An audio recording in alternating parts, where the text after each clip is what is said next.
If you're voting in Colorado, stick around. We're going to go over all 14 state ballot measures and what they mean. First, we have Amendment G, which expands the property tax exemption for all veterans, not just those who are disabled within the military, but those who are veterans but were disabled in another capacity. I personally, as a strong supporter of the U.S. military, will be voting yes on this one. Next, we have Amendment H, which creates a independent judicial overview board. I'm personally going to vote for this one because I think that just having more independent oversight into our judicial system is positive. So I am voting yes on Amendment H. Next up is Amendment I, which would basically deny bail to those who are charged with murder where the evidence is pretty damn obvious that they did it. I'm personally going to be voting yes on this one as well. Amendment J codifies same-sex marriage in the state, so that's an obvious yes from me. Amendment K is a little bit more complicated, but basically you're changing the time for the filings that you can do for proposed changes and judges being on ballots.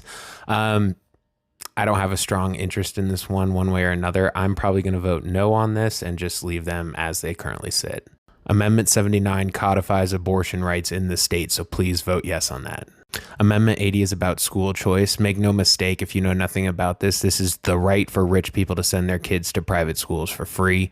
Okay, the Colorado Education Association strongly opposes this, as do I. I will be voting no on 80. Proposition JJ. This one's going to be taking additional tax revenue from sports betting in the state, and instead of giving it back to casinos, it's going to be used for water conservation in the state. I will be voting yes on this. Water conservation is very important here in Colorado.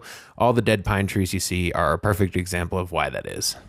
Proposition KK is taking tax revenue from the sale of firearms and ammunition and putting that money back towards mental health. I think this is something that every state should be doing, and it will be an emphatic yes from me.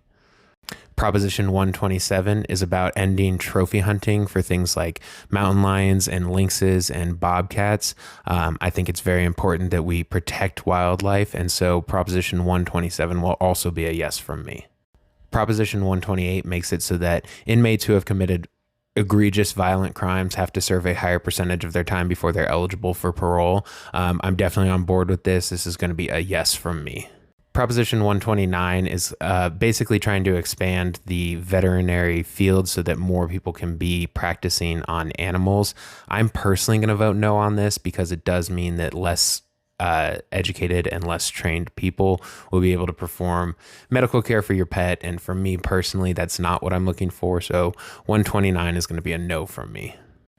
Prop 130 is basically just giving money to cops for like next to no reason. It's going to be a big no from me. The ACLU has even come out against this and donated a ton of money against this. Yeah, Prop 130, big no.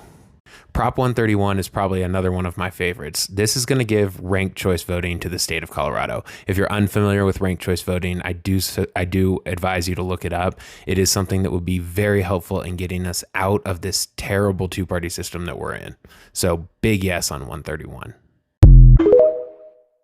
If you're voting in Colorado, stick around for a minute. My video immediately preceding this one, I went over all 14 state ballot measures. I did some additional research and I want to go over the 5 that got the most attention from that video.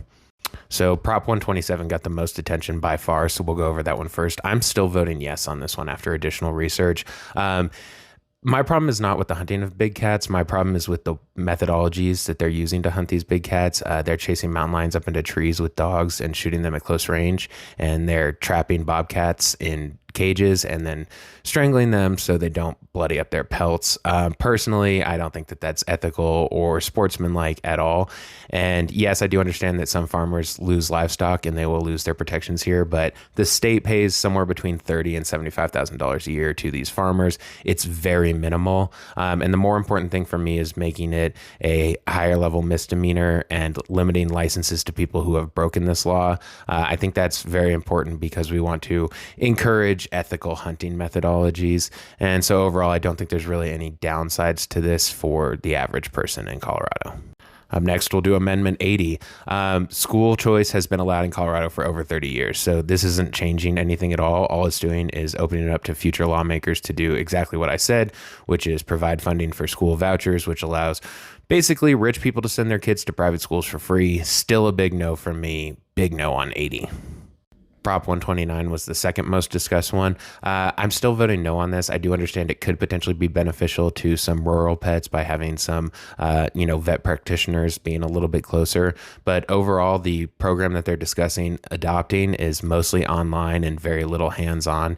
And I just don't think overall that that's going to be beneficial to the pets of this state. So for me, it's going to remain a no, mostly because of the level of education needed and training. Next up is Prop 130. I personally have never believed the idea that more police officers helps reduce crime, right? I think that education, access to healthcare, especially access to mental health care, these things can actually help reduce crime. I agree with some things in here, like the death benefit being in there, but like not all of the measures for just getting more police and giving them bonuses and all of that stuff. Yes, some additional training could be good, but we can fund that without having to give $350 million out of our budget that could be going to things like education and healthcare. Finally, there's Prop 131. While I am torn, I am still leaning towards yes. My personal opinion is I want ranked choice voting nationwide, and we have to get it in more states before that's ever going to be possible. And though the jungle primaries might be a potential issue for some candidates who are not able to fund their own candidacy, at the end of the day, you have to be an informed voter. You have to look into these candidates and their policies. And I believe Colorado is filled with a lot of very informed voters. I mean, just the reception that my last video got in terms of people wanting to voice their research and all of that. I think that it's a measure that we can kind of look at as a progress step towards what we actually want, even if it's not perfect right off the bat. Colorado voters, this is a follow-up on the judges because a lot of you have asked. And also a lot of you have informed. Maria Birkenkotter and Brian Boatwright both voted to keep Trump on the primaries, basically alleging that he was not responsible for January 6th or that January 6th in and of itself was not an insurrection. So I'm going to vote no on all of them. By the way, if anyone's curious, I have not voted yet. That is because I'm taking input from you guys, and I, as a rational voter, am willing to be swayed if presented with better information. So, you can feel free to keep commenting all you want. I will continue to look up information and continue to do research on these ballot measures. But yes, we have Birkenkotter and Boatwright both said that Trump was not responsible for January 6th and or agreed that January 6th was not an insurrection. To me, automatic no for them. For the rest of them, it really is a toss-up. I have some people saying always vote no, the districts will get them out. I have some people saying, I just usually vote yes. A lot of people saying vote no for those two. So I'm in agreement with them. Definitely vote no for those two. The rest of them, if you want to shake up the system, fucking no across the board works too. Who cares?